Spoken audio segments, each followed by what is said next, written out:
Bonjour à tous, bienvenue sur Only a Giant podcast numéro 55, un podcast d'intersaison. C'est actuellement la Free Agency, il s'est passé pas mal de choses, on a attendu la fin de la première vague. Il reste encore évidemment des mouvements qui vont se passer, mais on a déjà vu un bon paquet de moves. Moi c'est Plax et je suis comme d'habitude avec Thiergo. Comment vas-tu mon cher Thiergo pendant cette intersaison ? Bah écoute, ça va. Alors par contre, parle pas trop de première vague parce que je pense qu'en ce moment ça reste quand même un sujet un peu encore sensible, même si le plus gros de la crise Covid est derrière nous. Mais ça me fait penser à un peu ce mème où tu vois ce chien avec l'air complètement ahuri qui a des flashbacks du Vietnam quand on lui présente des gâteaux. Peut-être que certains d'entre vous auront la référence. Mais bonne année NFL pour ceux qui suivent la NFL, puisque officiellement la nouvelle année 2022 commence le 16 mars et avec l'ouverture de la Free Agency, et il s'est passé plein de choses, non seulement chez les Giants mais aussi ailleurs, qui d'une certaine manière ont un impact pour les Giants aussi. Ouais, alors on va parler un petit peu de tout ce qui s'est passé en NFL parce qu'il y a eu des gros moves, mais on en parlera rapidement, surtout des moves qui pourraient avoir un impact sur les Giants, et puis on parlera bien évidemment des joueurs qu'on a perdus ou qu'on n'a pas re-signés, et puis toutes les signatures, parce qu'on a eu un paquet avec nos moyens de tiers-mondistes, puisque c'est très compliqué. On donne des SMIC autant qu'on peut. C'est joli pour présenter. C'est ça. Non, mais globalement, on essaye de signer un maximum de mecs au salaire minimum, sauf Tyrod Taylor globalement, mais on en parlera tout à l'heure. Alors avant de commencer, on va rapidement parler du Patreon, puisque je vous rappelle qu'il y a moyen de supporter le podcast et de supporter le Twitter New York Giants FR, et le compte en général, puisque vous pouvez, via ce Patreon, nous soutenir financièrement, Thiergo. Exactement. On a, pour ceux qui ne connaissent pas Patreon, c'est une plateforme qui permet justement à des communautés de contribuer au profit de créateurs, ça peut être n'importe quoi, et en l'occurrence nous on a créé une page qui s'appelle patreon.com/onlyagiantpodcast, dans laquelle vous avez différents niveaux de contribution. Alors comme je disais à Plaque juste avant, on en a un qui est plus très à jour, qui est le niveau Evan Engram à 3€ par mois, après Sterling Shepard 10€ par mois, Plaxico Burress 30€ par mois, et Eli Manning 100€ par mois. Je ne sais pas si celui-là a déjà été activé. Non, ça va être activé. Peut-être un rigolo. Mais alors, et pour ceux qui ne sont pas au courant, en fonction de la contribution que vous faites, vous avez le droit à des goodies, et vous êtes aussi cité dans le podcast.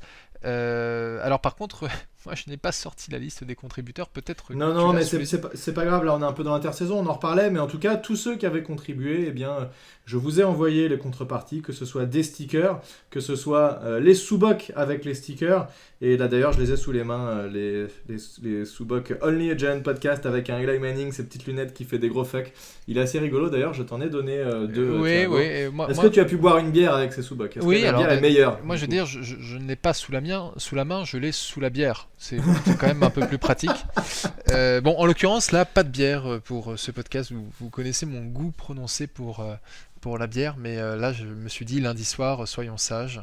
Pas tous les soirs non plus, on commence uniquement le mardi. Alors juste aussi, dernier point avant qu'on commence ce podcast officiellement, Fricazoïde, si tu nous entends, je t'ai envoyé un mail afin que tu m'envoies ton adresse, puisque tu es le seul qui ne m'a pas donné ton adresse, et je ne peux pas t'envoyer ta contrepartie malheureusement. Voilà, commençons le podcast et on va parler de la NFL. Il s'est passé plein de choses, donc il y a eu des gros moves. Si j'en cite quelques-uns là qui me viennent en tête, Aaron Rodgers qui a re-signé chez les Packers. Malheureusement, Davante Adams juste derrière, qui lui n'a pas été re-signé, qui leur a dit bon les gars vous êtes gentils mais vous me filez pas de contrat, moi je me casse. Il est parti aux Raiders. Alors l'AFC West c'est un truc de malade, il y a eu des moves de malades mentaux. On a eu notamment Russell Wilson qui est arrivé aux Broncos, alors je me souviens plus contre quoi, mais contre à peu près 1 milliard de tours de draft. Il est arrivé aux Broncos. On a eu les Chiefs qui ont signé Smith-Schuster, on a eu les Chargers qui ont signé Khalil Mack. Enfin voilà, il y a eu vraiment des gros moves, ils ont sorti le chéquier côté AFC West. Mais les moves qui vont surtout nous intéresser nous, c'est en premier lieu, alors parce que j'étais en train de le lire tout à l'heure, Matt Ryan qui serait, au moment où on enregistre le podcast, alors j'espère que ça va pas bouger, mais a priori il y a des histoires financières qui fait que s'il le trade avant un certain moment aujourd'hui, ils économisent un peu d'argent. Il serait sur le point de signer chez les Colts. Et donc ça en fait, ce qui est rigolo, c'est que je suis allé voir quel était l'ordre de la draft, et en fait on se rend compte que Nous, on pique en 5e position. En 6e, il y a les Panthers. En 7e, c'est de nouveau nous. Et en 8e, il y a les Falcons. Et actuellement, il y a le Pro Day avec Kenny Pickett. C'est bien ça, hein, je ne dis pas de bêtises. Oui, le quarterback. Qui est très intéressé. Enfin, dont 2 équipes sont très intéressées. Et notamment les Panthers et les Falcons. Qui sont en train de regarder ce que fait le quarterback aux petites mains. Parce qu'il y a eu toute une histoire comme quoi il a des toutes petites mains. Et donc ces équipes-là pourraient être intéressées puisqu'ils sont 6 et 8 alors que nous on est 5 et 7 pour essayer potentiellement de trade-up. Et donc en fait ça c'est intéressant. Pourquoi ? Parce que ce qu'il faut, ce qu'on vise évidemment, c'est avoir un de ces fameux 2 tackles qui font partie des meilleurs et qui pourraient partir juste avant nous. Et bien si certaines équipes trade-up pour passer devant nous dans une bagarre à un éventuel QB, eh bien ça pourrait être un des 2 tackles qui tombent jusqu'à nous, qui serait fort intéressant. Ce serait super intéressant. Alors, juste pour revenir sur Matt-Ryan, là j'étais sur Twitter et il y a Yann Rapaport qui a tweeté il y a tout juste 1 minute qu'il y aurait un accord entre les Falcons et les Colts pour envoyer Matt-Ryan contre un 3e tour de draft. Ouais, alors les Colts, j'ai regardé, je sais pas ce qu'ils ont branlé les mecs, ils sont plumés. Leur premier tour, c'est le pick 42 à cette draft. Ils ont fait des échanges. Ah oui, si, ils avaient un tour, le pick 16, ils l'ont donné aux Eagles. Ah bah oui, avec Carson Wentz. Je suis bête, évidemment. Et oui, c'est ça. Carson Wentz. Encore un QB, d'ailleurs, Wentz encore qui un est, QB des Eagles qui refourguait à prix d'or et qui finalement et qui revient chez les Commanders, puisque voilà, pour la première fois que je dis leur nom, je crois en podcast. Les Commanders. Exactement, les Commanders qui sont en fait les anciens Redskins, anciens football team. Comptez sur moi pour me planter encore 2-3 fois. Hein, oui, c'est normal. Mais ouais, en fait, je pense que avec tous ces moves-là, il y a quand même plein de choses intéressantes qui se passent. Les Falcons vont avoir besoin d'un QB, les Seahawks vont avoir besoin d'un QB, les Panthers aussi. Oui, puisqu'on le disait aussi, les Seahawks pourraient faire partie des équipes qui pourraient être intéressées pour trade-up. Et dernier élément aussi qui est intéressant de voir, c'est que les Jaguars ont mis beaucoup d'argent sur des O-line. Et donc c'est possible aussi que, alors qu'on les imaginait plutôt prendre un O-line, mais finalement s'ils ont mis tant d'argent sur des O-line vétérans, ils vont peut-être pas forcément pick en premier tour un O-line, donc ça pourrait faire en sorte que l'un dans l'autre, eh bien, tout ça mis bout à bout, on arrive à se récupérer pourquoi pas un Neal ou Ekwonu, je sais pas exactement comment on prononce son nom, j'arrive jamais à prononcer. Et j'ai une petite question pour toi, alors on s'avance peut-être un peu sur le sujet, mais entre le 5e et le 7e pick des Giants, lequel des deux tu traderais pour reculer un peu dans la draft ? Bah 7 plutôt. Oui, ça me semble assez logique, c'est-à-dire qu'on se garde un truc dans le top 5, mais par contre en effet s'il y a des équipes style Falcons et Seahawks qui doivent trader, enfin qui doivent prendre un QB et qui vont se tirer un peu la bourre, on pourrait reculer de quelques spots pour avoir non seulement un choix de draft supplémentaire dans le 2e ou 3e tour, toujours être proche, dans le range pour avoir un complètement. Mais tu vois, ce qui pourrait arriver, c'est Atlanta qui est 8e. Au moment il n'y a pas de trade-up, les Panthers n'ont pas bougé, et au moment où c'est notre 5e choix, eh bien il y a un trade avec nous pour qu'ils passent devant les Panthers, un peu comme les Eagles ont fait avec nous pour récupérer leur receveur cette année. Ils passent devant nous, ils récupèrent leur QB, ils nous filent leur 8e à la place, et puis moult autres tours où je sais pas ce qu'ils vont nous échanger. Mais ça peut être intéressant si tu te dis, voilà, il reste encore un des tackles que t'aimes bien. Les Panthers, potentiellement, ils sont pas forcément intéressés par ça, donc faut voir. Là, c'est en fonction de ce qui va se proposer pendant la draft et de ce qui est potentiellement échangé aussi. Si le mec t'échange plein de tours, bon, bah, il y a un moment, juste, tu peux pas dire non, quoi. Non, mais alors, clairement, vu la situation dans laquelle sont les Giants cette année, ça vaut la peine de regarder la draft en direct, au moins le premier tour. C'est sûr que moi je serais devant mon écran. Et en plus, moi de toute façon, je pourrais pas dormir parce que je reviendrai d'un long voyage, je serais complètement décalé. Donc ouais, mais voilà, même sans ça, je réveillais pour regarder le premier tour parce qu'on a quand même 2 choix dans le top 10, des moves ultra intéressants qui ont des répercussions mine de rien pour les Giants. Puis c'est pas souvent qu'on a 2 tours dans le top 10. Hein, donc, non, mais bon, ça... Merci Dave Gettleman, parce que merci pour Dave... le coup. En fait, on le remercie d'avoir fait ce trade l'année dernière pour en fait nous récupérer le pick des Chicago, mais par contre malheureusement on le remercie aussi d'avoir créé une équipe aussi merdique qui fait que on a 2 picks dans le top 10. Et on remercie aussi Chicago d'avoir été nul, puisqu'ils nous offrent un pick numéro 7. S'ils avaient gagné le Super Bowl, forcément ça aurait été beaucoup moins intéressant. Exactement.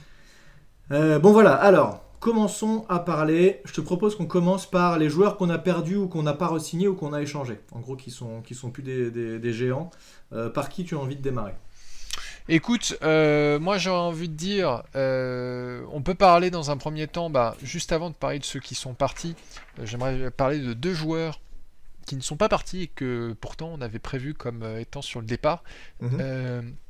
Je pense en fait à Sterling Shepard et Blake Martinez. Oui. On s'était dit, ils sont blessés, ils sont vieux, ils coûtent trop cher, ils vont dégager. Parce qu'on avait fait les calculs, il y avait quand même une grosse économie à faire.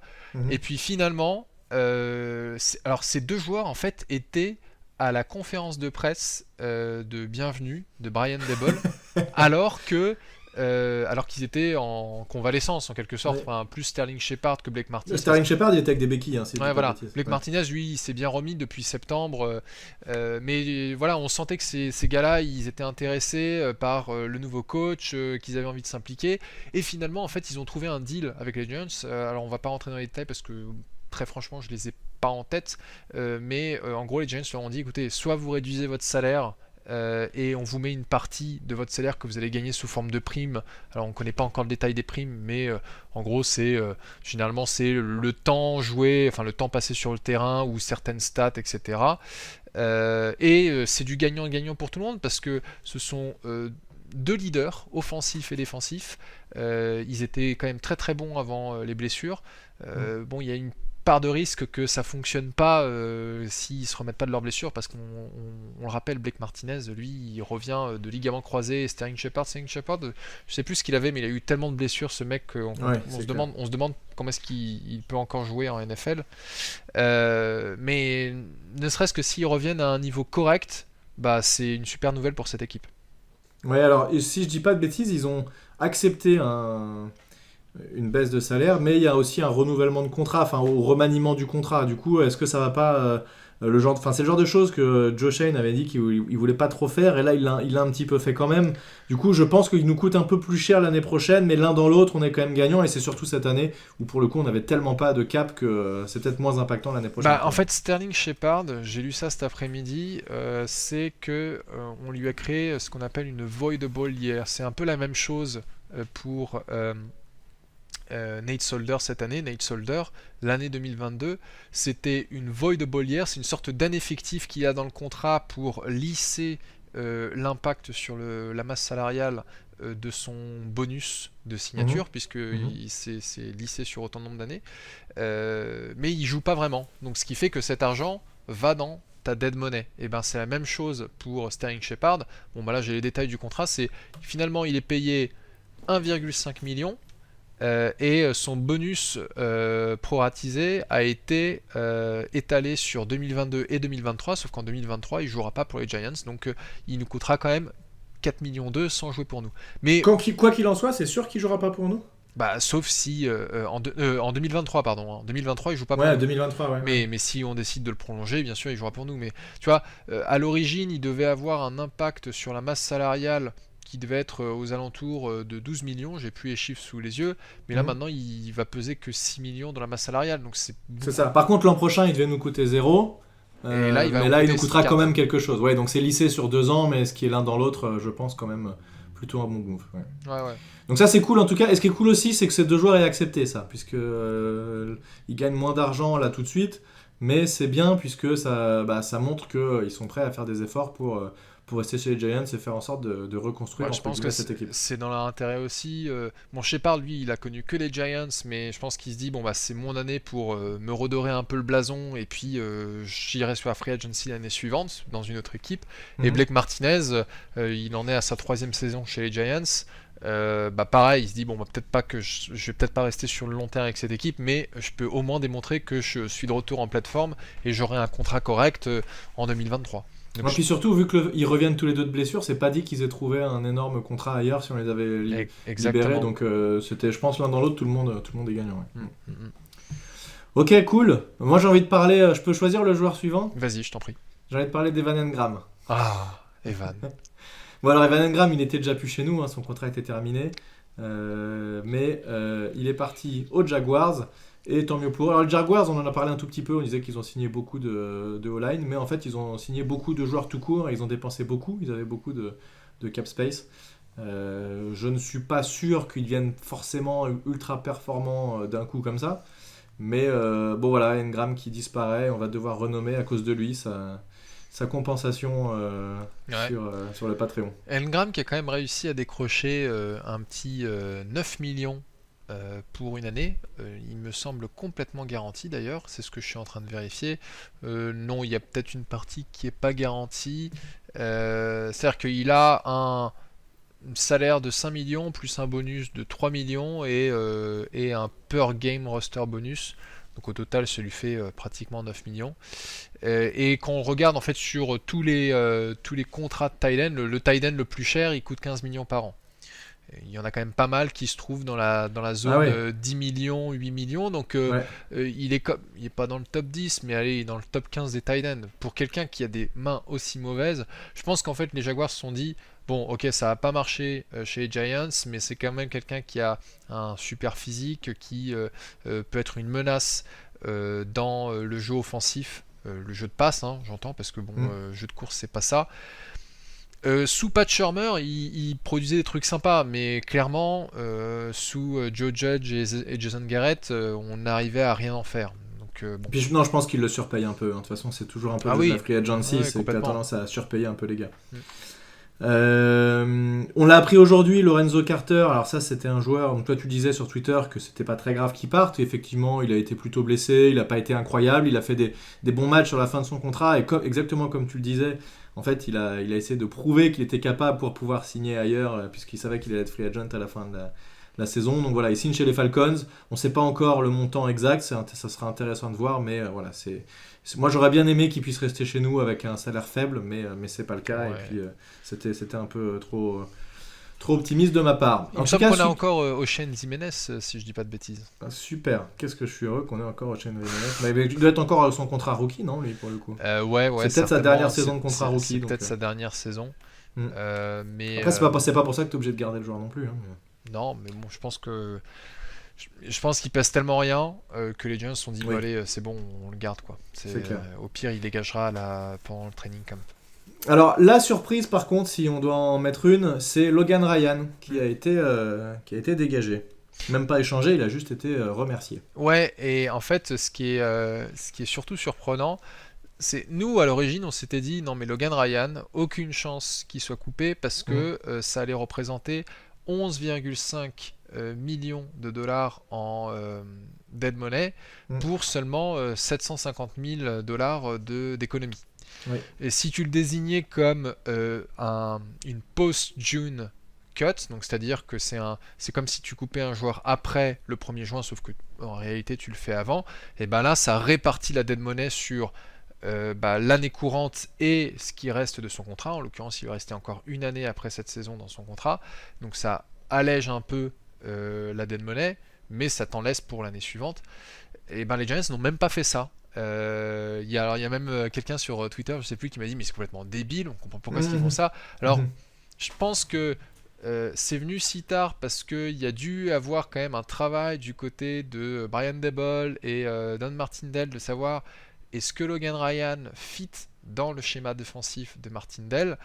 Et du côté de Joe Shane, quand on lui a dit écoute, non, ce gars-là, vraiment, on va rien en faire, c'est un mec qui a été ramené à la base par Joe Judge, qui connaissait bien Joe Judge, qui fonctionnait bien dans le système de Patrick Graham, qui également avait connu Logan Ryan chez les Patriots.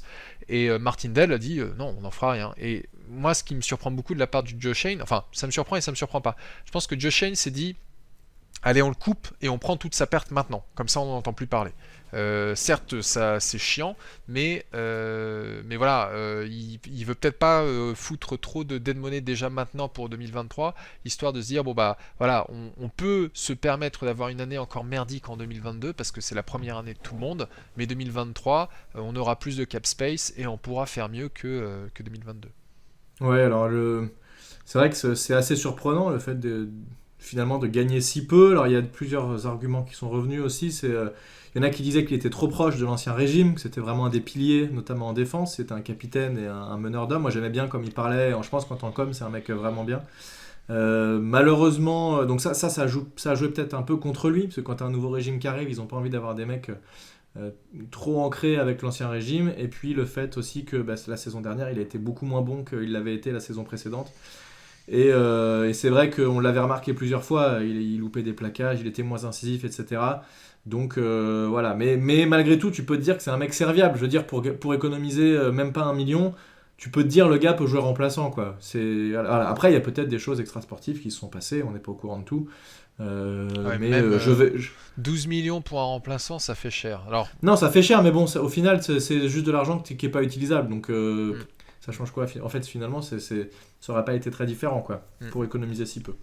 Bon, écoute, on verra bien. Je pense que de toute façon, on n'aura pas beaucoup plus d'infos que ça. Ça s'ébruitera pas. On ne sait pas vraiment ce qui s'est passé. Et puis c'est comme ça, c'est pas grave. C'est un move qui est en tout cas surprenant, ça c'est sûr. Parmi les joueurs qu'on a perdus, enfin libérés en tout cas, il y a Caden Smith, tight end, qui est principalement, c'est pour blessure. Il est blessé, le pauvre, alors que c'est un mec, moi, que j'adorais, qui était un bon bloqueur, qui était capable de catcher des ballons. Et enfin, c'était son moment, puisque des tight ends, on n'en a plus, on n'a plus rien. Et donc, il aurait pu faire quelque chose. Malheureusement, eh bien, il a été libéré. Je ne sais pas si tu veux dire un mot sur lui. Non, merci pour ce moment. Voilà. Non, je pense que... quand tu as Evan Engram comme titulaire devant toi, c'est beaucoup plus facile de briller. Donc, il a mine de rien montré de bonnes choses sur le terrain. Bon, les blessures se mettent en travers du chemin. C'est la dure loi de la NFL, il est coupé. C'est la dure loi du sport. C'est la dure loi du sport. Et alors par contre, on se retrouve vraiment à poil. Oui, puisque Kyle Rudolph aussi a été viré. Lui, c'est une plus belle économie, c'est normal. Donc oui, on a vraiment plus rien en tight end. Alors on en parlera, on en a quand même signé un, mais c'est clairement pas une réponse en termes de tight end 1. Donc je pense qu'on va drafter du tight end, à mon avis. Et t'as moyen de trouver des tight ends qui font le boulot. Rappelle-toi Kevin Boss, c'était pas un premier tour et pourtant il avait été largement serviable pendant quelques années. Donc il y a moyen de trouver des tight ends en troisième, surtout qu'on a deux pics au troisième tour. Donc moi je mets une petite pièce maintenant là, tu peux noter Thiergo, qu'un de nos pics du troisième tour sera utilisé sur un tight end.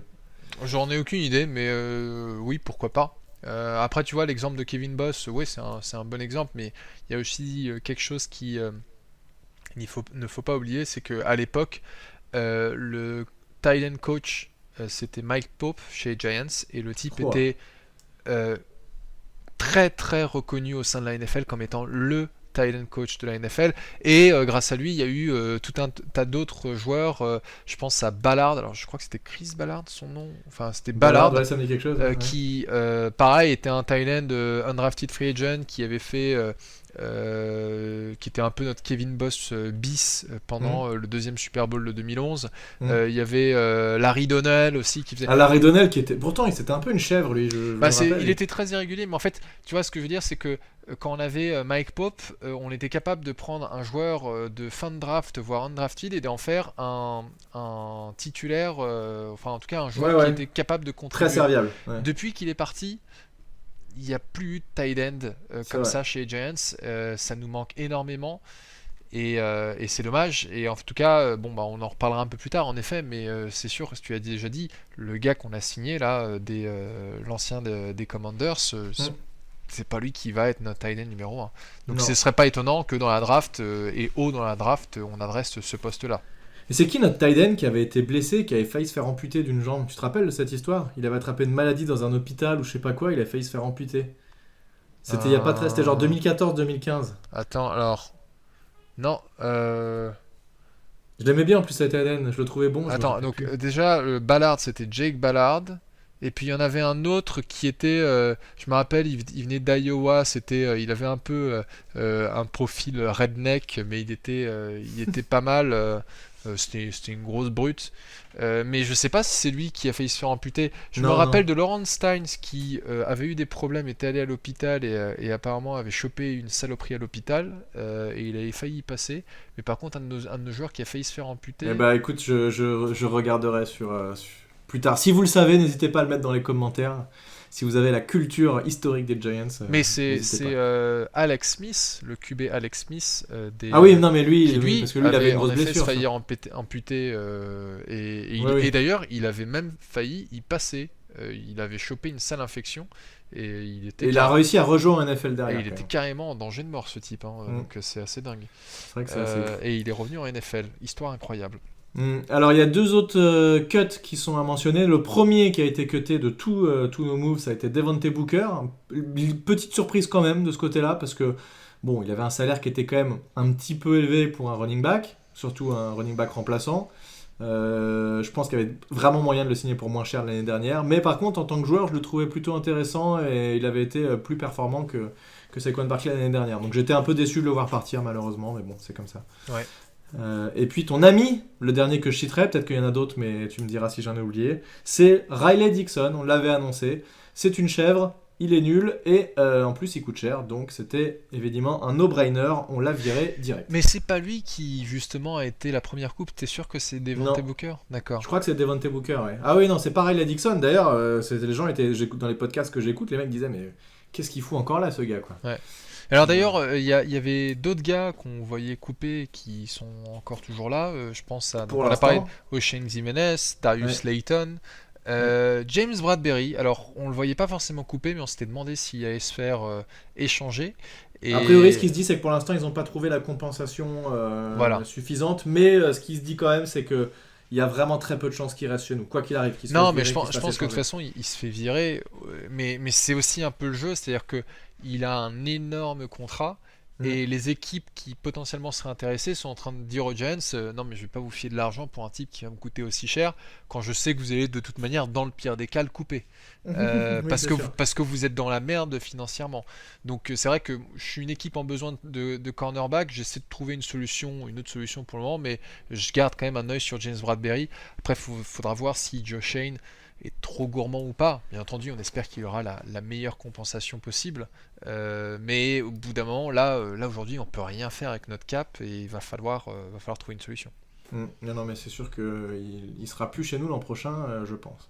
Surtout que lui aussi, il avait baissé un peu de niveau l'année dernière et il n'avait pas été aussi bon que ce qu'on attendait. Est-ce qu'il y a des joueurs que j'ai oublié de citer là, dans les joueurs qu'on a libérés ou pas re-signés ou qui ont signé ailleurs? Alors, dans les joueurs qui ont signé ailleurs, il y a Austin Johnson qui a signé chez Chargers à 2 ans pour 14 millions, dont des primes. Ah oui, effectivement, on n'était pas prêt de s'aligner sur ça. Voilà, on a Jabril Peppers qui n'a pas été re-signé. Ouais, mais pour l'instant, il est nulle part. Voilà. Lorenzo Carter, on a déjà parlé. Et on peut parler de... alors, j'ai vu la news, mais ça, on s'en fout. Mais Jake Fromm, qui était restrictive free agent. Donc, ça a donné les Giants la possibilité d'être les premiers à mettre une offre ou pas sur son compte. Ça n'a pas été fait. Et sinon, dans les re-signatures mineures, il y a CJ Board, le receveur, qui a été re-signé. Non mais attends, là tu parles déjà des signatures, c'était la suite. Non, moi j'étais dans les re-signatures. Mais c'est re-signature pour moi, il était plus chez nous. Okay. Ouais. Bon, il est intraitable. Tu joues sur les mots, c'est terrible ça. Oh là là, Thiergo, impossible. Bon, alors, parlons des joueurs qui seront des Giants l'année prochaine. J'ai envie de commencer par la O-line, puisque vous le savez, on le dit depuis très très longtemps, ça a été notre gros problème cette année. C'est vraiment le secteur qu'il fallait traiter en premier si on veut avoir une équipe un peu compétitive en attaque. Et donc, Joe Shane n'a pas rigolé, il a signé un paquet de O-line. Je ne sais pas s'ils seront tous chez nous. Il y a aussi certains qui sont sûrement là pour la rotation et qui peut-être ne seront pas gardés, on verra bien. En tout cas, je vais te citer, et on en parlera après. Donc, en garde, on a signé Mark Glowinski, 3 ans, $20 millions. On a signé John V. Feliciano. On a signé Matt Gono, on a signé Jamil Douglas. Et en tackle, on a re-signé Corey Cunningham, qui était déjà chez nous, mais qu'on a re-signé. Ça fait beaucoup de joueurs signés. Ça fait peut-être potentiellement en starter, en starter sans aucun doute, il n'y a que Mark Glowinski, les autres on ne sait pas. En tout cas, on essaye vraiment de faire des choses et on se dit qu'il faut vraiment traiter cette O-line. Qu'est-ce que tu penses de toutes ces signatures ? Alors, j'aime beaucoup la signature de Mark Glowinski. 3 ans, 20 millions. Bon, je connaissais pas le joueur plus que ça, j'ai essayé de me renseigner un peu. C'est un joueur qui a 29 ans, qui en aura 30 là d'ici le mois de mai. Il faut savoir que on dit souvent que les O-line, surtout les gardes, ça reste, bien entendu, c'est mieux de les avoir jeunes, mais ça reste encore jouable jusqu'à leurs 35 ans. C'est un gars qui est entré en NFL en 2015, qui a joué chez les Seahawks, et les 4 dernières années, il était chez les Colts.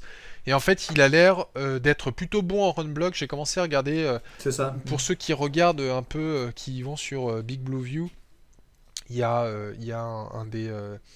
un des auteurs du blog qui s'appelle Nick Falato et qui fait souvent des analyses de films que je trouve très complètes, et il en a fait, bon là c'est une demi-heure sa vidéo, donc j'ai pas tout regardé, mais en gros il nous montre plein de vidéos où il est en run block, et quand on sait le succès que les Colts ont eu l'année dernière à la course, bah, quand on voit sa contribution on se dit que c'est quand même plutôt positif.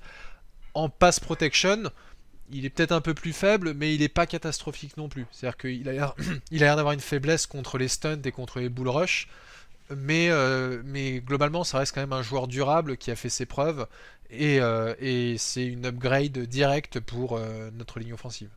Oui, c'est exactement ça, et donc c'est le premier, on va dire, semi-splash où en fait, eh bien, on a quand même mis un peu d'argent sur la table, parce que 3 ans, 20 millions de dollars, c'est pas rien pour un garde. Alors c'est pas le garde le plus payé de NFL évidemment, mais c'est un joueur qui va vraisemblablement pouvoir apporter vraiment quelque chose, et qui a priori se positionne en tant que titulaire incontesté par rapport au niveau des autres joueurs qu'on a sur cette O-line. A priori plutôt garde droit, il va falloir voir qui va pouvoir jouer à gauche, sûrement le mieux on ne sait pas encore ce qu'on attend de lui, mais en tout cas on peut imaginer qu'il soit titulaire.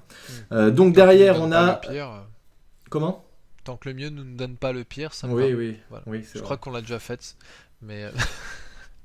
on a derrière Feliciano qui lui aussi joue garde a priori, mais il a envie de jouer centre, puisqu'il a dit en conférence de presse que c'est son poste machin, donc bon, pour l'instant rien n'est fait, c'est pas lui qui va décider où il va jouer évidemment.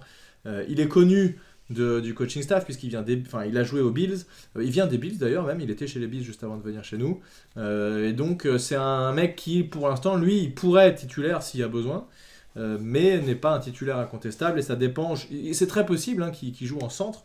Ça va dépendre de la blessure de Nick Gates, de comment il est remis, s'il peut jouer ou pas du tout. Ça dépend si on en draft un ou pas du tout. Donc là, on n'en sait rien. Mais en tout cas, c'est un joueur qui peut être potentiellement très, très intéressant. Qui a, je crois, un peu meilleur potentiellement que Glowinski sur la protection de passe, mais qui reste overall un joueur quand même un peu en dessous. Ouais, en fait.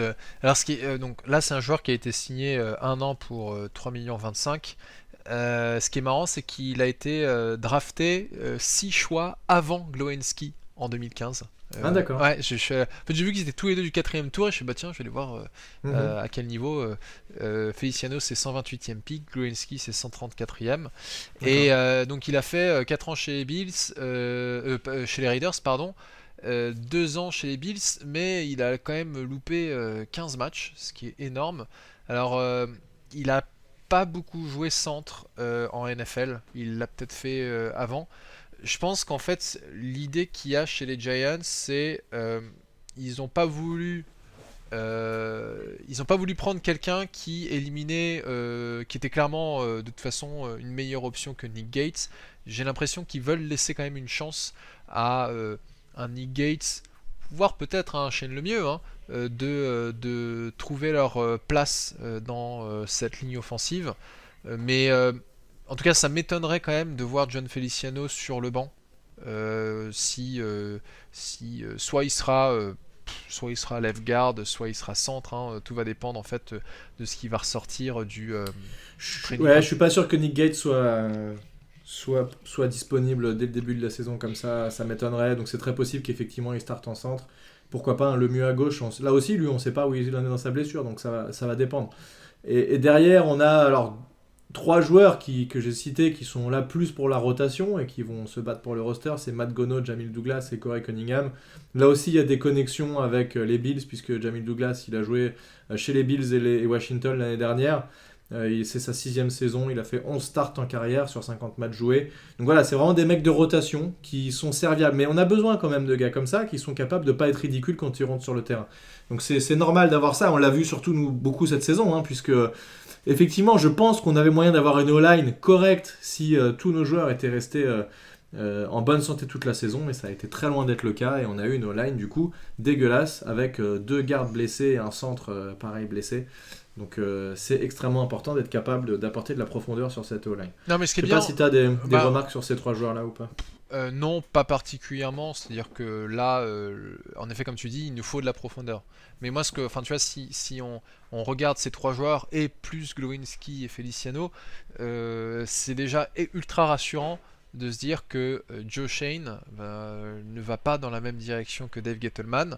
Il a vraiment compris qu'on avait besoin d'améliorer cette ligne offensive. Ah ouais, il se le cache pas, il l'a dit en conférence de presse de toute façon. Non mais tu vois, mais Gettleman aussi il nous a fait des effets d'annonce et après t'attends toujours d'avoir les actes. Mais ce que je veux dire c'est que là on voit il y a justement les actes qui sont associés aux annonces et on va pas se mentir, ni Glowinski ni Feliciano sont des solutions à long terme. Mais je pense qu'en fait c'est vu les contraintes qu'on a aujourd'hui. Ce sont des upgrades, ce sont des upgrades de toute manière par rapport à ce qu'on avait l'année dernière et ça nous permet en fait de se démerder pendant 1 ou 2 ans le temps de recruter quelques rookies, d'assainir la situation du cap parce que il y a une chose qui est claire, c'est John Mara l'avait dit quand il a dit non mais on a fait tout ce qu'il fallait pour mettre Daniel Jones dans une situation merdique. Je pense que le message est passé au GM, c'est bon, voilà. Déjà, vous commencez par une ligne offensive parce qu'on n'ira nulle part, ni avec nos running backs, ni avec nos QB, quel que soit le QB, c'est pas uniquement Daniel Jones, si on n'a pas une ligne offensive pour protéger, enfin pour bloquer devant ces gars-là. Et puis, c'est pas le même boulot de devoir trouver une O-line que de trouver par exemple un running back ou un QB où là tu remplaces un poste. Là il faut trouver 5 gars. Et encore je dis 5 plus leur remplaçant avec une bonne entente, une bonne combinaison. Il y a une synergie à trouver dans une O-line.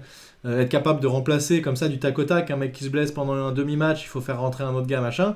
Voilà, c'est sûr que tu le fais pas du jour au lendemain et j'ai l'impression qu'on est en train de construire et c'est exactement ce qu'on avait dit avec des mecs on va dire solides, qui coûtent pas très cher et qui sont capables de faire le boulot, mais pas des stars qu'on va payer des millions. Donc c'est exactement ce qu'on attendait et c'est ce qu'on avait plus ou moins anticipé. Donc en tout cas voilà, c'est clairement au moins il prend les choses à bras le corps et il essaie de faire quelque chose et ça déjà c'est effectivement encourageant. Ensuite moi dans ma liste j'ai Tyrod Taylor puisque je disais juste avant le semi-splash de Mark Glowinski 3 ans 20 millions, Tyrod Taylor c'est 2 ans 11 millions. Donc c'est quand même un peu d'argent pour un QB remplaçant, mais en plus tout cas clairement éventuel, qui est pas de l'automatique. Non, ce sont des primes en fait accordées au temps de jeu. Je pense que c'était un peu un moyen. On n'a pas la nature exacte de voilà, ce que sont ces. Non, mais il y a de fortes chances parce que, on peut penser parce que je pense que ce qu'on a dû dire à Tyrod Taylor, c'est voilà. Ici, chez nous, tu as une chance de te retrouver sur le terrain parce que Daniel Jones est un QB, qui se blesse. Il s'est blessé à chacune de ses saisons. C'est pas un Eli Manning. Je pense que les backup QB qui arrivaient chez Giants quand il y avait Eli Manning, ils s'en foutaient complètement. C'était le job. Tu vois, tu parlais du job le plus facile avant le podcast en NFL. Je pense que tant qu'Eli Manning était QB, le job le plus facile c'était son backup. T'étais super bien payé, t'étais mieux payé qu'un kicker ou un punter et tu foutais rien. Et tu jouais jamais. Et d'ailleurs, c'est David Carr, le grand frère de Derek Carr, il a obtenu une bague de champion. Sans toucher un ballon. Sans toucher un ballon, donc c'est quand même. Enfin, si, je crois qu'il avait joué un match contre les Buccaneers parce que Manning était sorti quelques snaps après s'être blessé au pied, si je dis pas de bêtises. Enfin bon, il a joué 4 snaps dans un match, voilà. Il a mérité sa bague. Bon après c'est une équipe, tu sais. Ouais, non mais voilà. Mais bon là on digresse, mais en tout cas pour revenir à Tyrod Taylor, il y avait quelqu'un sur Twitter qui m'avait dit ouais ça fait cher et ce que je disais c'est quand quand on regarde ce qui s'est passé ces 2 dernières années, on a fait quand même 2 ans avec des backups QB à moins de 2 millions par an. On a vu ce que ça donnait. Je pense que là, on a compris qu'il fallait mettre un peu d'argent quand même dans ce poste-là. On peut plus se permettre d'être cheap à ce niveau. Et puis après, 5,5 millions par an, ça me semble pas déconnant pour un type qui a quand même une certaine expérience dans la NFL. Hein. Pour rappel, il a fait 4 ans chez les Ravens, il a été 3 ans titulaire chez les Bills. Alors, jusqu'en 2007, donc il a connu Joe Shane, mais il n'a pas connu Brian Daboll, parce que Brian Daboll est arrivé en 2018 chez les Bills. Et après les Bills, il a fait 1 an chez les Browns, 2 ans chez les Chargers, et là, il a fait 1 an chez les Texans, où il a eu 6 titularisations. En 6 matchs, il a fait 2 victoires, 4 défaites, 60% de passes complétées, pratiquement 1000 yards de passes, à la passe, et 5 TD pour 5 interceptions. Ouais, il a pas été terrible cette saison, et son problème des interceptions, c'est assez étonnant, puisque en fait une constante de sa carrière, c'était que justement il protégeait plutôt bien le ballon et qu'il se faisait pas trop intercepter. Je me souviens à l'époque où j'étais chez les Bills, je matais un peu ses stats et je me disais putain, le mec se fait pas intercepter, franchement c'est du solide, et il était à des interceptions à un chiffre toutes les saisons, mais c'était vraiment intéressant. Voilà, il est aussi assez mobile, même s'il court pas beaucoup, il est capable de se libérer et de se trouver de l'espace beaucoup plus qu'un Mike Glennon qui a les 2 pieds ancrés dans le sol. C'est un vrai poteau, celui-là, c'était impossible de le bouger, il était vraiment atroce. Là, on change vraiment de QB et on passe dans un QB qui a un physique quand même très très différent et qui est capable de créer des choses. Donc voilà, c'est normalement un upgrade. Alors on disait pareil de Mike Glennon l'année dernière, on disait et donc on est content d'avoir signé Mike Glennon, il est quand même vachement meilleur. Mais bah bon, j'espère qu'on se dira pas ça de Tyrod Taylor. En tout cas, ça montre une vraie volonté et d'assurer un tout petit peu ses arrières si on a des blessures, si on a un Daniel Jones qui est complètement pourri et qui s'en sort pas, et il faut faire jouer un autre QB, etc. Voilà, on a une solution de rechange et on se retrouve pas tout nu le jour où Daniel Jones a un problème. Donc ça, c'est. Non, mais je crois que c'est plutôt bien. Voilà, je pense qu'en effet, c'est important. Et juste pour vous aider un peu à relativiser. Désolé, c'est quelqu'un qui sonne chez moi. Je reçois une livraison. Voilà. Non mais ma copine est déjà descendue, elle a anticipé le truc. Mais voilà, quand c'est pas la machine à laver, c'est le livreur Uber Eats. Qu'est-ce que tu as commandé à manger? Dis-nous, ça nous intéresse. Écoute, je ne sais pas. Je ne suis pas au courant. Voilà. Mais ouais, ce que je voulais dire, c'est qu'en fait, dans, on va dire les backups QB connus, vous avez par exemple Nick Foles qui est payé 8 millions par an. Il a quand même gagné un Super Bowl. Il a quand même gagné un Super Bowl. Teddy Bridgewater, est-ce qu'on peut le considérer comme backup? Je sais pas. Non, on va aller. Moi j'aime bien ces QB backup qui, on sait, peuvent jouer titulaire et faire des saisons correctes. Voilà, tu vois, tu te dis, le mec sait jouer au foot américain. Mais tu vois, par exemple, Jacoby Brissett qui est chez Dolphins, qui est un backup, lui c'est 5 millions par an. Mason Rudolph des Steelers, backup aussi, c'est aussi 5 millions par an. Je trouve que c'est c'est similaire en profil. Voilà. C'est des mecs qui ont des niveaux similaires, je trouve. Donc en fait, voilà, c'est moi. La première chose que j'ai fait quand j'ai vu le contrat de Taysom Hill, d'ailleurs, c'est ce que je vois, 10 millions par an. Mais bon, Taysom Hill, c'est quand j'ai vu le contrat de Tyrod Taylor, je me suis dit, est-ce qu'on est en train de surpayer pour un backup? Et en regardant très rapidement ce qu'il y avait, je fais non, ça va. En vrai, ça reste raisonnable.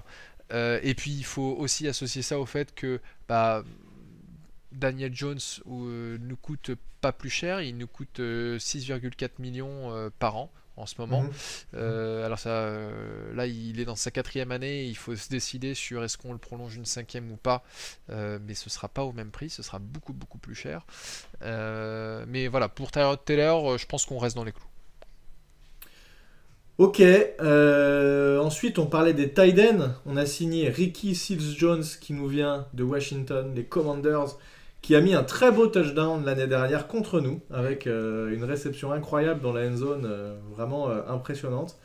Donc c'est un tight end qui était un ancien wide receiver, qui est très très très mauvais en bloc, qui est un peu dans le genre Evan Engram finalement, qui est rapide, qui est capable de choper des ballons sur des tracés croisés, aller gagner des yards. Donc c'est un profil intéressant, mais là encore, c'est pas la solution à long terme d'un tight end qui est capable vraiment de venir bloquer, qui est capable d'aller catcher quand il y a besoin. Donc c'est du remplaçant. C'est intéressant. Voilà, je n'ai pas grand-chose d'autre à dire. Non, alors lui, dans sa tête, il a l'air de se dire, ça y est, c'est enfin c'est ce qu'il a dit en conférence de presse avec les beatwriters des Giants. Voilà, c'est mon opportunité de démontrer que je peux être un titulaire. C'est ce qu'il a attiré chez les Giants. Mais comme tu as dit, pour moi, c'est. Ça va le calmer quand on va signer 3 tight ends à la draft. Non, mais en fait, t'as tout dit. C'est-à-dire que c'est censé être un bon receveur, mais il s'est pas bloqué. Donc quand j'ai vu ça, je me suis dit, ouais, en fait, on a signé Van Engram. Un Van Engram moins cher. Voilà, à moins cher. Mais on n'a pas vraiment résolu notre problème. Mais en même temps, un vrai tight end two-way, comme on dit, enfin, qui sache un tight end complet qui sache autant bloquer que recevoir, ça coûte cher. Alors moi, quelque part, mais c'est peut-être mon expérience des dernières années qui me fait penser ça, c'est que au final, je préférais un tight end qui soit principalement un bloqueur et qui une fois de temps en temps sache faire des bonnes passes, enfin attraper des bonnes passes, que juste un receveur qui on sait ne bloquera jamais. Oui, non, je suis tout à fait d'accord avec toi et j'attends vraiment qu'on arrive à avoir un tight end qui sait. Bon, alors, Raquel Rudolph, c'était un peu le cas, pour le coup. C'était un bon bloqueur, mais qui est pas trop sorti l'année dernière. Il avait plus de jus, il avait plus de Non, puis on avait le problème aussi que là, pour le coup, les tight ends restaient trop souvent à bloquer parce qu'il fallait compenser des problèmes de O-line. Exactement. Donc là, c'était encore un cas un petit peu différent. Alors dans les autres joueurs qu'on peut citer, il y avait le long snapper Casey Crater qui peut paraître rien, mais c'est quand même très important puisque on en a déjà parlé, mais Casey Crater, on le connaît. En fait, on le connaît pas quasi, on en entend jamais parler, et c'est bon signe. Ça veut dire qu'il fait bien son boulot. Et c'est un poste qu'on solidifie. Et long snapper, c'est très bien. En fait, c'est notre long snapper depuis que Zach Diossi avait pris sa retraite. Zach Diossi, il était chez les Giants depuis une éternité. 2007 si je dis pas de bêtises, et quand il nous a quitté en 2019, je crois que c'est 2019, fallait bien le remplacer. Casey Crater fait le job, donc autant continuer avec lui, tant mieux. Voilà. Et comme tu dis, tant qu'on n'entend pas parler de lui, ça veut dire qu'il fait bien son job. Tout à fait. On a signé, alors je te dis les deux derniers que j'ai dans ma liste, et puis tu me diras si tu en as d'autres. On a signé aujourd'hui le running back Mac Breda, qui était aux Bills l'année dernière, qui avait un contrat inférieur à $1 million, donc il y a moyen qu'il soit pas très cher. Je crois qu'il était running back 3 l'année dernière, mais il a fait pas mal de bonnes courses. En carrière, il a 4,9 yards par course, donc c'est beaucoup. Et il est extrêmement rapide, donc c'est très intéressant. Je pense que c'est un joueur qui sera capable de produire au moins autant que Devontae Booker, mais qui devrait nous coûter moins cher. Donc finalement, l'un dans l'autre, c'est quand même pas mal. Je pense qu'il est un tout petit peu moins physique qu'un Devontae Booker, qui était vraiment capable d'aller foncer dans le tas. Mais ça me semble être une signature intéressante. Et enfin, le dernier que je vais citer, linebacker, outside linebacker, a priori outside linebacker / defensive end, Jihad Ward, qui était notamment chez les Ravens et donc qui connaît Martindale, notre coordinateur défensif, et qui l'année dernière était chez les Jaguars. C'est un joueur de rotation sur le poste d'outside linebacker puisqu'on a perdu Lorenzo Carter. Je ne sais pas si tu as des remarques sur ces deux derniers joueurs qu'on a signés là juste avant le podcast. Non, pas plus que ça. Bon, de toute façon, il fallait bien renforcer le poste de running back. Edge aussi, c'est important. On a, avec tous les moves qu'on a annoncés juste avant, on a quand même une free agency qui était clairement orientée vers l'attaque. Et pourtant, on a perdu quelques joueurs en défense. Donc, oui, c'est bien qu'on ait au moins un edge. Après, on peut aussi. T'as pas cité par contre Robert Foster, le receveur des Bills et des Commanders qui va se battre pour un poste, lui. Non, voilà, c'est pas. Enfin, je veux dire, mais c'est comme un Matt Gono ou un Jamil Douglas. Les gars, ils ont été signés, mais leur place n'est pas garantie dans l'équipe, contrairement par exemple à un Mark Glowinski ou un Feliciano. Ouais. Et puis dans les re-signatures, vu que j'ai pas eu le droit de le dire tout à l'heure, il y a CJ Board et il y a aussi le cornerback Jaren Williams. Tout à fait. Qui ont été re-signés. Qui avait été très intéressant quand il avait joué l'année dernière. Ouais. Mais bon là, après, on a quand même, il y a quand même pas mal de gars qui, à mon avis, pourraient être intéressants pour les Giants et qui n'ont pas encore été re-signés. Alors, Elijah Penny, apparemment, lui, il sera pas re-signé. C'est mort. Tout à fait. Mais si je regarde, il y a le centre Billy Price, le linebacker Reggie Ragland, le linebacker Jalen Smith, Bernardrick McKinney. Alors je pense que tout ce monde-là, c'est en train d'être étudié par Martindale qui va dire j'en veux pas. Et puis il y a aussi... t'imagines la pression que t'as, tu sais. T'imagines, nous, ça voudrait dire que tous les ans, tu sais pas si tu vas conserver ton boulot ou pas. C'est dur quand même. C'est dur, mais psychologiquement. C'est dur, mais après, le salaire minimum d'un joueur en NFL, je crois que c'est $800 000. Oui, c'est vrai. Donc oui, tu tiens pas toute ta vie avec $800 000, mais et puis dans ces $800 000, je pense que ces gars-là, ils doivent aussi servir de cet argent pour payer tout un tas de personnes qui les aident à se maintenir en forme. Mais ouais, c'est clair que c'est le sport. Hein, c'est comme, enfin, je fais à chaque fois des parallèles avec la Formule 1 ou des mentions à la Formule 1, mais en Formule 1 ils sont payés des millions, mais ils ont des contrats de 1 ou 2 ans, donc leur position est tout le temps remise en cause. C'est la précarité perpétuelle. Donc bon, je pense que voilà, est-ce qu'on a d'autres choses à dire sur cette free agency? Non, je crois qu'elle correspond exactement à ce qu'on attendait de cette free agency pour l'instant. C'est pas de gros coups. On essaye de reconstruire sérieusement une équipe sans aller se cramer sur les années suivantes. Et puis c'est exactement ce qu'il est en train de faire, quoi. Donc je crois que c'est une free agency plutôt sérieuse pour l'instant. Voilà, c'est ce que je dirais, sérieux. Le terme. Ouais, c'est.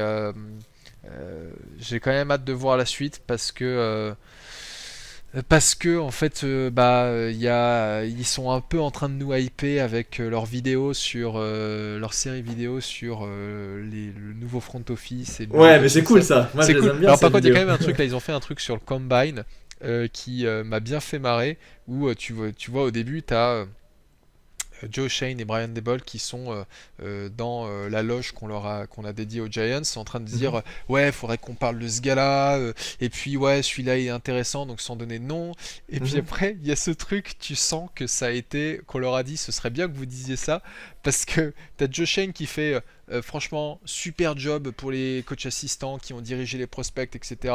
Et puis Brian Daboll qui fait ouais merci, et puis très bon job des scouts et tout qui nous font monter les informations en mode on est une équipe, on fonctionne mais en fait ça ne semblait tellement pas naturel, enfin ça semblait un peu forcé.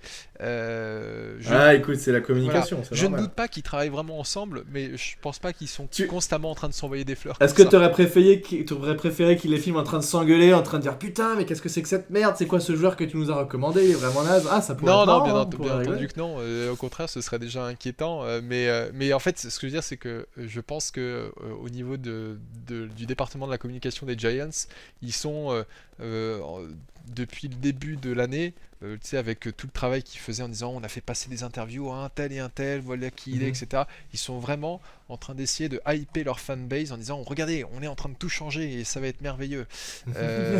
Oui, c'est normal. Donc voilà, c'est normal, mais voilà, ça fait un peu passer le temps, mais j'ai quand même hâte qu'on arrive à la draft. Ouais, moi aussi, exactement, la draft. D'ailleurs, je pense que le prochain podcast sera une preview de la draft. On fera évidemment un podcast, comme l'année dernière, on essaiera de parler un peu de qu'est-ce qui va nous attendre, au moins sur les premiers tours. C'est très difficile d'imaginer ce qui peut se passer sur les tours suivants. Quels sont nos besoins, on aura aussi les dernières infos de la free agency, donc on aura un peu plus de visibilité pour notre équipe et puis les autres aussi, sur les besoins des autres équipes. Et on essaiera, je pense, d'avoir un invité et puis on discutera de cette draft-là.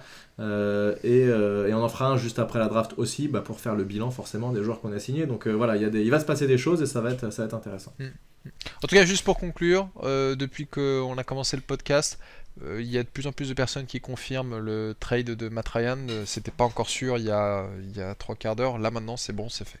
Donc ça confirme tout ce qu'on a dit sur l'intérêt des Falcons pour choper un quarterback et peut-être monter un peu dans la draft, récupérer un de nos picks.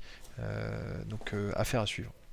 Only a Giant Podcast, priorité au direct, on vous donne toutes les infos en temps réel. Alors évidemment vous aurez le podcast plus tard, mais priorité au direct, c'est pas ce que dit tout le temps Pascal Pro. Je sais pas, mais c'est genre ça ou BFM. Ah non, c'est BFM, putain, les sacrées références quoi. C'est un truc dans le genre.